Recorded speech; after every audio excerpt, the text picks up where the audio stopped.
हमारी चर्चा चल रही है कि मंदिर में पहुंचकर हमारे भाव कैसे होना। हमारी चर्चा चल रही है कि हम मंदिर में जा रहे हैं तो जाकर हम क्या करना। विचार करना, सबसे पहले तो लक्ष्य हमारा मंदिर पहुंचने का ही होना कि हमें भगवान जैसे ही बनना है, निर्विकल्प अवस्था को प्राप्त करना है।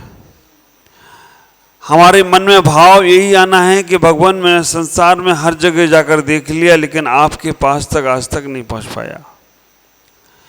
इन्हीं भावनाओं को लेकर परमात्मा के मंदिर में जाना, एक बार दिल से, श्रद्धा से, आस्था से एक बार विचार जरूर करो मंदिर में जाकर, हमें भगवान जैसे ही बनना है। अगर लक्ष्य हमारा पूरा पक्का होगा तो मार्ग भी वैसा ही मिलेगा। मैं अक्सर चार पंक्तियां बोला करता हूं, जिसे चाह होती है वो राह दरिया का मोड़ देता है, जिसे चाह होती है वो राह दरिया का मोड़ देता है। आकाश में जो उड़ना चाहे वो आकाश में पंख खुले छोड़ देता है। हर तरक्की में तकदीर साथ देती है, हर तरक्की में तकदीर साथ देती है। जो तरक्की को तकदीर से जोड़ देता है, और कायर और कमजोर नहीं है मानव, क्योंकि मानव ही मुक्ति का द्वार खोल देता है, क्योंकि मानव ही मुक्ति का द्वार खोल देता है। तो लक्ष्य हमें पहले निर्धारित करना है। सबसे पहले लक्ष्य बनाना है कि मंदिर हम जा रहे हैं तो हमें जिनेंद्र भगवान के गुणों को प्राप्त करने के लिए जाना। हम मंदिर जा रहे हैं तो हमें भगवान जैसे बनने के लिए जाना है। हमने मानव जन्म लिया है तो भगवान जैसे बनने के लिए लिया है, भगवान के गुणों को प्राप्त करने के लिए लिया है। संसार में हमने हर चीज हर बार की है, लेकिन ना आज तक हम भगवान के गुणों को प्राप्त कर पाए और ना भगवान जैसे बन पाए। तो ख्याल करना, लक्ष्य निर्धारित कर लिया हमने, उसके बाद हम जब मंदिर आना शुरू करते हैं, उसके बाद जो भी तुम्हारी क्रिया है वो सारी की सारी क्रिया तुम्हारी पुण्य की है। परमात्मा जैसे बनने का लक्ष्य, वैसे तो हमारे कुंद महाराज समय सार में कहते ये भी चाह मत रखना। कल ही स्वाध्याय में आया कि ना धर्म करने की चाह रखना, ना अधर्म करने की चाह रखना। जब चर्चा हमारी पंडित साहब के साथ हुई तो चाह का मतलब है इच्छा नहीं रखो। संसार की कोई भी चाह, संसार की कोई भी इच्छा अपन ऐसी नहीं रखे भगवान से कि जो भगवान धर्म की भी चाह नहीं, जिससे हमें ये मिल जाएगा वो मिल जाएगा। ऐसी भावनाओं का भी त्याग कर देना। क्या मिलेगा और क्या पाना चाहते हो उनसे, आप विचार करके रखना। संसार में हो तो क्या उनसे लेना चाहते हो, और जो तुम मांगोगे वो इतना परिपूर्ण नहीं है कि वो तुम्हें वहां तक पहुंचा पाए, और वो जो देना चाहते हैं वो तुम मांग नहीं पाते हो। इसलिए अपनी मांग, अपनी डिमांड चेंज करो। बस 9 बार नमोकार मंत्र पढ़ते हो, एक बार भगवान से ये भावना भाव, भगवान मेरे जीवन में कब ऐसा पुण्य आएगा, कब मेरे जीवन में हम भगवान आप जैसे बन जाएंगे। अब समय सार में जाओगे तो वो कहेंगे ये भी चाह मत करो, वो कहेंगे ये भी कर रहे हो तो तुम्हारी संसार की इच्छा है। लेकिन पहले हमें लक्ष्य बनाना है, ये हमें करना है। और जैसे ही भगवान में हम डूबने लग गए, फिर सारी चाह और सारी राह अपने आप खत्म हो जाएगी। अब विचार करके रखना, मंदिर आते हैं, हमने निश्चय निश्चय निश्चय बोला। निश्चय बोलने के बाद ओम जय जय जय शब्द बोलते हैं। ये जय शब्द आप अपने आप में विचार करना, जय शब्द हमारी विजय का प्रतीक है। हम भगवान की जय क्या करेंगे? भगवान की जय तो जय देवता भी कर रहे हैं, लेकिन जैसे जैसे हम जय बोलते हैं, हमारी जय होते ही हमारी विजय शुरू हो जाती है, पराजय खत्म हो जाती है। नमोस्तु नमोस्तु बोलते हुए हम 3 परिक्रमा लगाते हैं। निसंगो हम जना नाम सद्न प्रति परित्यक्त भक्तिया। त्रिपरित्यक्त भक्तिया मतलब 3 प्रकार से भक्ति करते हैं। मन से भी भक्ति करते हैं, वचन से भी भक्ति करते हैं, और काय से भक्ति करते हैं। पहली परिक्रमा लगाते समय हम सीधे आकर पहले भगवान को हाथ जोड़ेंगे, नमोस्तु बोलेंगे। नमोस्तु बोलने के बाद 3 परिक्रमा लगाएंगे। पहली परिक्रमा में ये भाव रखना है, हे भगवान मुझे सम्यक दर्शन, सम्यक ज्ञान, सम्यक चारित्र, ओम ह्रीम श्री सम्यक दर्शन ज्ञान चारित्र प्राप्तिव्यो श्री महावीर स्वामी जिनेन्द्राय नमो नमः। दूसरी परिक्रमा में ये भाव रखना है, हे भगवान ओम ह्रीम श्री जन्म जरा मृत्यु विनाशनाय श्री महावीर स्वामी जिनेन्द्राय नमो नमः। तीसरी परिक्रमा में भाव रखना है, हे भगवान ओम ह्रीम श्री केवल ज्ञान मोक्ष लक्ष्मी प्राप्तिव्यो श्री महावीर स्वामी जिनेन्द्राय नमो नमः। परिक्रमा भी सार्थक होगी। परिक्रमा लगाने के बाद भगवान को साष्टांग नमस्कार करो। साष्टांग नमस्कार करने में आपको शर्म लगती है, आप विचार करना। साष्टांग नमस्कार हमारे समर्पणता का प्रतीक है। साष्टांग जो नमस्कार करते हैं, भगवान के सामने लेट जाते हैं, तो समझ के रखना हमारा पूरा संपूर्ण अंग भगवान के सामने झुक जाता है। साष्टांग नमस्कार करते हैं, दोनों पैरों को झुकाते लिटाते हैं, हाथों को 8 अंग समझना, 2 पैर, 2 हाथ, माथा, हृदय, आप विचार करना 6 अंग हुए। और इसमें हम जब झुकने का प्रयास करते हैं तो हमारा नाभि और हमारा पीठ भी, ये 8 अंग हो जाते हैं। 8 अंगों से हम भगवान को नमस्कार करते हैं, साष्टांग लेटकर नमस्कार करते हैं। आपने कभी ख्याल किया, पानी में कोई अगर डूब रहा हो, पानी में अगर कोई डूब रहा हो तो वो छटपटाता है और डूब जाता है, और मुर्दा पानी में किनारे लग जाता है, तर जाता है। तो जब तक तुम्हारे हाथों में पैरों में छटपटाहट है तब तक आप डूब सकते हो, और जैसे ही आप समर्पित हो गए, पूरा पूरा समर्पित हो गए, तो आप पार हो जाओगे, आप तट पे लग सकते हो। साष्टांग नमस्कार करना बड़ा अटपटा लगता है, बड़ा मुश्किल लगता है कि महाराज कैसे नमस्कार करेंगे, लोग हंसी उड़ाएंगे। आप विचार करना, विनोद जी आते हैं जब भी हमारे पास शाम को, हम मंच से जैसे ही उतरे वो साष्टांग बहुत परवाह नहीं करते किसी की, कर लेते हैं। लेकिन आपने साष्टांग नमस्कार बंद कर दिया, कम से कम पंचांग नमस्कार तो करो। पुरुषों को पंचांग नमस्कार करना चाहिए, महिलाओं को गवासन से नमस्कार करना चाहिए। जितने तुम्हारे कमर के दर्द हैं, जितने तुम्हारे बहुत सारी विकल्प चलते हैं, वो सब दूर हो जाएंगे। पंचांग नमस्कार का मतलब है दोनों पैरों को झुकाना है, दोनों हाथों को जोड़ना है और माथे को जमीन पर लगाना है। लगता है ना? आप विचार करके रखना, अगर आप बैठ भी जाओगे नमस्कार करने के लिए तो बस बैठ के हाथ जोड़ लोगे, लेकिन हमें बहुत कम दिखते हैं कि लोग बैठ भी पाते हैं। पंचांग नमस्कार, दोनों पैरों को झुकाना है, दोनों हाथों को झुकाना है और माथे को जमीन पर लगाना है, तब तुम्हारा पंचांग नमस्कार होगा। अब ये नहीं करते हो, घुटने का दर्द, कमर का दर्द, गर्दन का साइबर क्या होता है, आप विचार करके रखना, क्योंकि गर्दन नहीं झुक रही है तो गर्दन में दर्द हो रहा है, कमर नहीं झुक रही है तो कमर में दर्द हो रहा है, और पैर नहीं झुक रहे हैं तो घुटनों में दर्द हो रहा है। क्यों हुआ? अगर शुरू से ही आदत डाल के रखी होती कि हमें बैठकर नमस्कार करना है, हमें घुटने को झुका के नमस्कार करना है, हमें कमर को झुकाकर नमस्कार करना है, हमें गर्दन को झुकाकर नमस्कार करना है, तो ये बीमारियां आती नहीं। अब रामदेव बाबा कहते हैं कि झुको बेटा, उठाओ पैर, चलाओ साइकिल, तो तुम करने लग जाते हो। आप विचार करके रखना, हमने पंचांग नमस्कार भी बंद कर दिया। एक बार सोच कैसे पंचांग नमस्कार हमारे पूरा झुक कर नमस्कार करते हैं। महिलाएं गौ आसन से नमस्कार करती हैं, लेकिन पंचांग नमस्कार भी बंद हो गया। अब 3 अंक का नमस्कार रह गया, 3 अंक का। खड़े खड़े दोनों हाथों को जोड़ा और सर झुका लिया, तो बहुत कृपा होगी भगवान पे, भगवान मैंने सर झुका लिया है। आप विचार करके रखना, खड़े खड़े दोनों हाथों को जोड़ा और हमने सर झुका लिया, तो ये 3 अंग का नमस्कार हो गया है।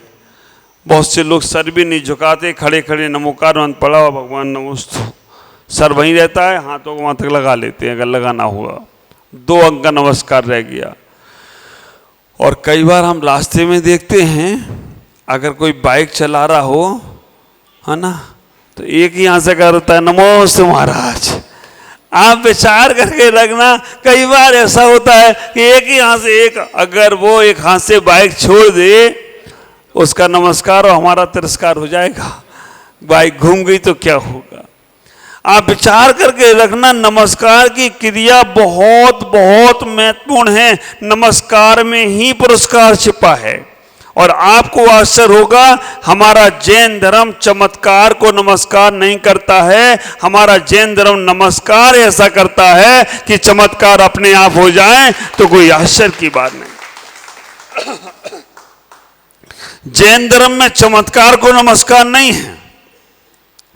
नमस्कार ऐसा किया जाता है कि अपने आप चमत्कार हो जाते हैं। कितने बड़े बड़े चमत्कार हुए, और सारे के सारे चमत्कार केवल नमस्कार से हुए।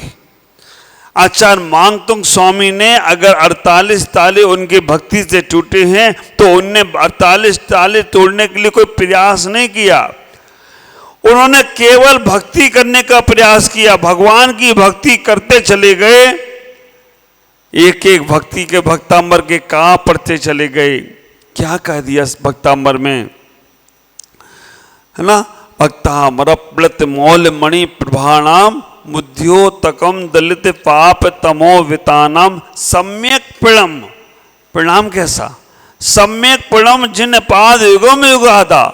आप विचार करना, जैसे ही सम्यक रूप से प्रणाम किया, जैसे ही उन्होंने सम्यक रूप से प्रणाम किया, उसी वक्त से भोज, राजा भोज कितने बार, 3 बार उनको उठा के अंदर रखने का प्रयास किया, लेकिन तीनों बार वो बाहर आ गए हों तो कोई आश्चर्य। केवल भक्ति, केवल नमस्कार।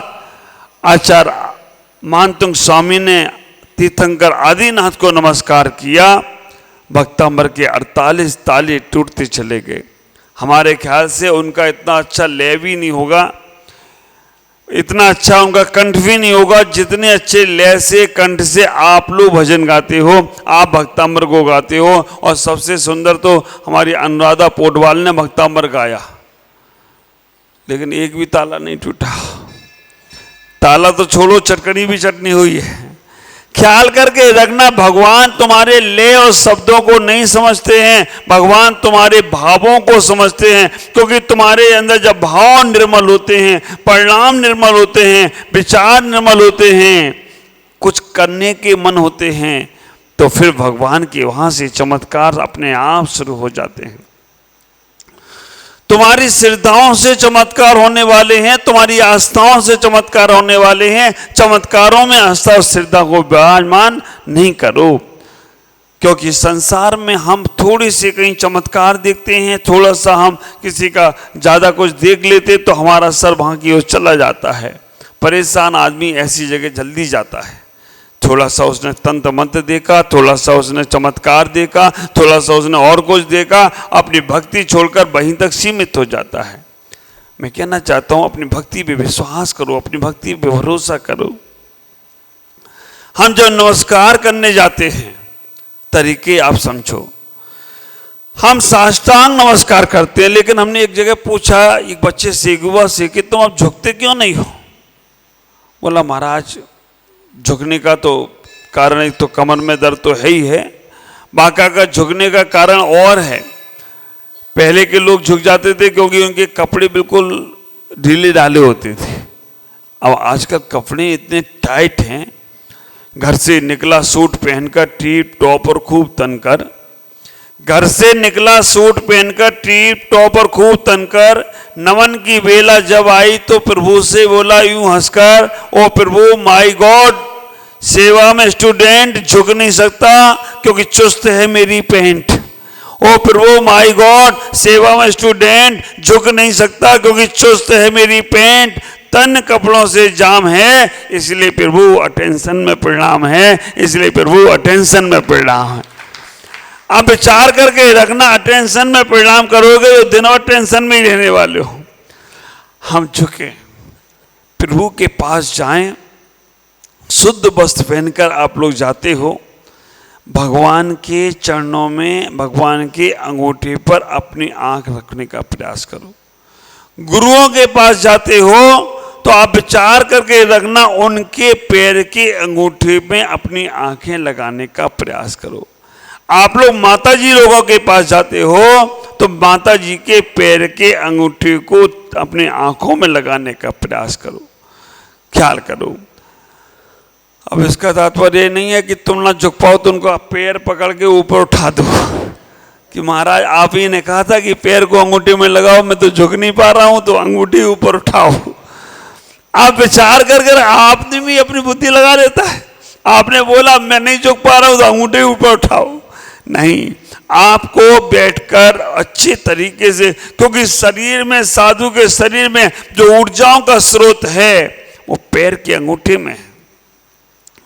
कभी किसी साधु की समाधि होती है, समाधि के बाद कहीं कोई अंदर जीव ना चला जाए, पैर के अंगूठे को थोड़ा सा छिन्न भिन्न कर देते हैं।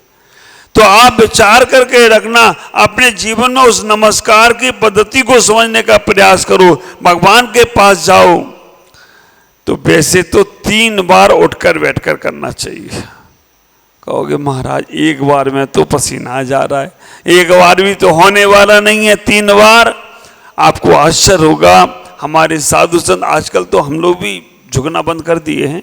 हमारे पूर्व के साधु जो होते थे, ऐसा मैंने सुना है, हमारे दादा गुरु विमल सागर जी महाराज मध्य लोक में जो 720 प्रतिमाएं, 30 चौबीसी की भगवान, और 30 चौबीसी के भगवान को भी उठकर बैठकर नमोस्तु करती थी। 1 घंटा केवल मंदिर में उनका उठकर बैठकर नमोस्तु करने में जाता था, नमस्कार करने में जाता था। लेकिन आज हमारे पास एक बार भी हम झुककर बैठकर नमस्कार नहीं कर पाते हैं। प्रयास करो, थोड़ी सी मेहनत करने का प्रयास करो। कमर के दर्द, घुटने के दर्द, गर्दन के दर्द अपने आप दूर होंगे। और नमस्कार करते समय भावना क्या भाव, नमस्कार करते समय भावना क्या भाव। संसार की भावना तो भाली, लेकिन इतना ही, बंदे तद्गुण लब्धे। विचार करना, नमस्कार करते समय भावना क्या भाव, तो वंदे तद्गुण लब्धे, हे भगवान आपके गुणों की प्राप्ति हमें हो, आपके गुणों की प्राप्ति हो। क्या क्या गुण हैं भगवान के, आप विचार करो। भगवान के गुणों को आप भगवान में देख रहे हो कि नहीं देख रहे हो? क्या क्या गुण हैं, अचिंत हैं, अनुपम हैं। आप विचार करके रखना, दोबारा वो संसार में आने वाले नहीं हैं। भगवान ने जो अपनी दृष्टि को नासा दृष्टि कर लिया, भगवान ने जो अपनी दृष्टि को नासा दृष्टि कर लिया, इसका केवल और केवल इतना ही कारण है कि संसार में सबको देख लिया, सब कुछ देख लिया, अब कुछ देखने के लिए बाकी नहीं है।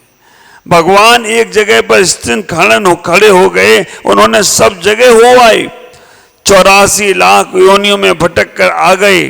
अब उन्हें कहीं और जाने की जरूरत नहीं है। भगवान ने हाथ नीचे लटका के खड़े हैं, ये हाथ पे हाथ रखकर बैठे हैं। अब उन्हें हाथों से कुछ भी करने की जरूरत नहीं है। आप विचार करना, हमारे नेमिचंद सिद्धांत चक्रवर्ती द्रव्य संग्रह में कहते हैं, निकम्मा 8 गुणा किम चूड़ा चरम दे दो सिद्धा लोग सिद्धा निच्चा उपा दब्बे ही सज्जुता। निकम्मा कह दिया भगवान को। तुम्हारा बच्चा काम नहीं करे तो क्या बोलते हो, ये बहुत निकम्मा है।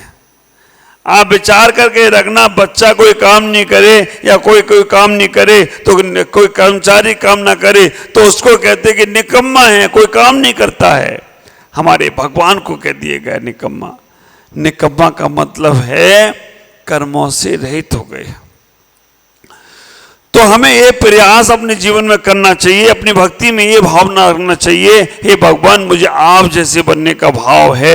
हम नमस्कार करने तो आए हैं, लेकिन नमस्कार में हमें इतना ही चाहिए कि आप अगर सही में भगवान हो तो हमें भी भगवान बना देना। डॉक्टर की संगति करो और डॉक्टर के गुण ना आए तो कैसे काम चलेगा। टीचर की संगति करो, टीचर के गुण ना आए। आप विचार करना, विद्वान की संगति करो, विद्वानों के गुण ना आए। आप विचार करना, आप सोचना। कहते हैं कि लोहा भी अगर चिम्मक की संगति करता है तो धीमे धीमे लोहा के अंदर भी चिम्मक के गुण आने लग जाते हैं। तो हमारे अंदर भी ये गुण आना चाहिए, हमारे अंदर भी ये भावनाएं आना चाहिए कि हम भगवान की भक्ति इतने समय से कर रहे हैं और अभी तक हमारे अंदर भगवान के कोई गुण आए क्यों नहीं। अपने आप से पूछो, भगवान देने वाले नहीं हैं। अभी तक हम भगवान की भक्ति कर रहे हैं, अभी तक हमारे अंदर सरलता, हमारे अंदर सहजता, हमारे अंदर परमात्मा बनने के भाव क्यों नहीं आ रहे हैं? क्या कमी आ रही है?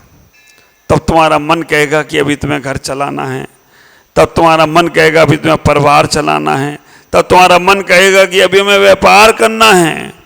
विचार करो, भरत चक्रवर्ती घर भी चला रहे हैं, परिवार भी चला रहे हैं, व्यापार भी, राज दरबार भी चला रहे हैं, फिर भी बैरागी बनकर जीने का प्रयास कर रहे हैं।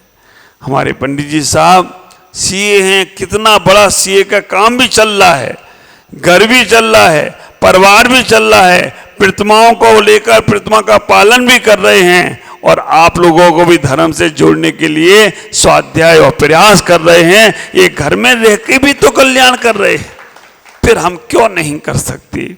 बस मानसिकता बनाने का प्रयास कर।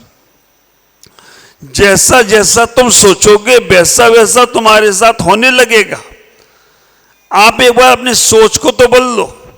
मन में होए सो वचन में उचरिए और वचन में होए सो कैसे करिए।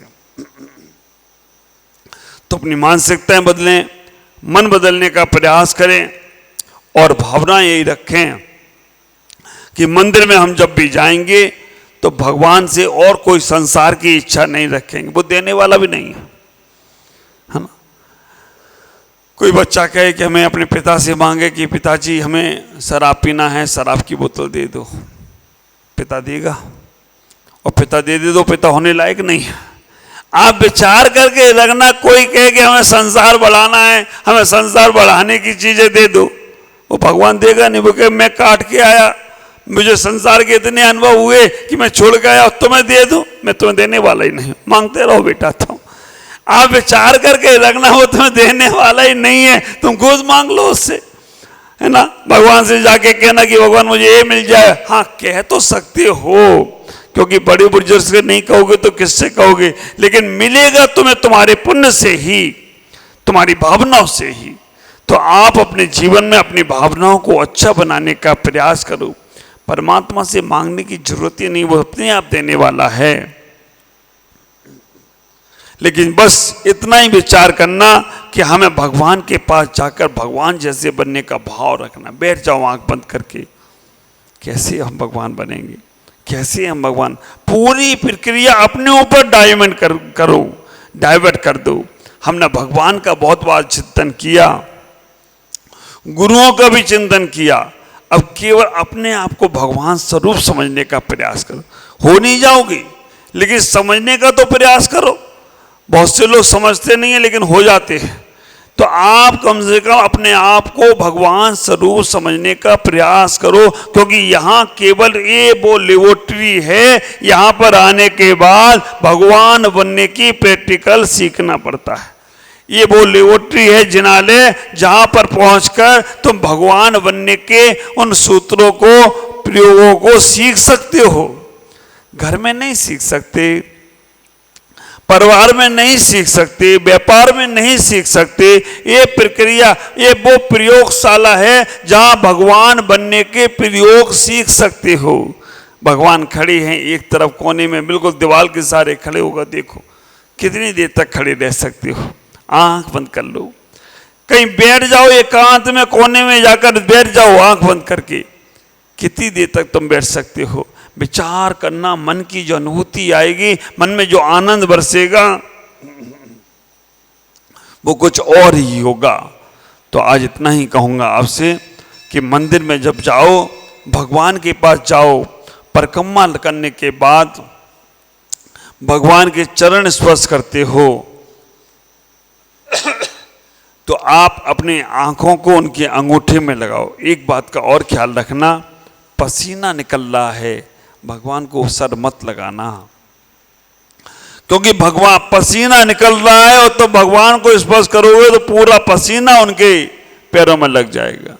पसीना निकलना है तो साधु के पैरों को अपने स्पर्श नहीं करना, क्योंकि पूरा माथे का पसीना उधर लग जाएगा। आप लोग भी इतना ही विचार करना, एक बार वो ऊर्जा को लो, भगवान की ऊर्जाओं को लो, साधु की ऊर्जाओं को लो, अपने हाथ में अपने आंखों से उनके पैरों का स्पर्श करो।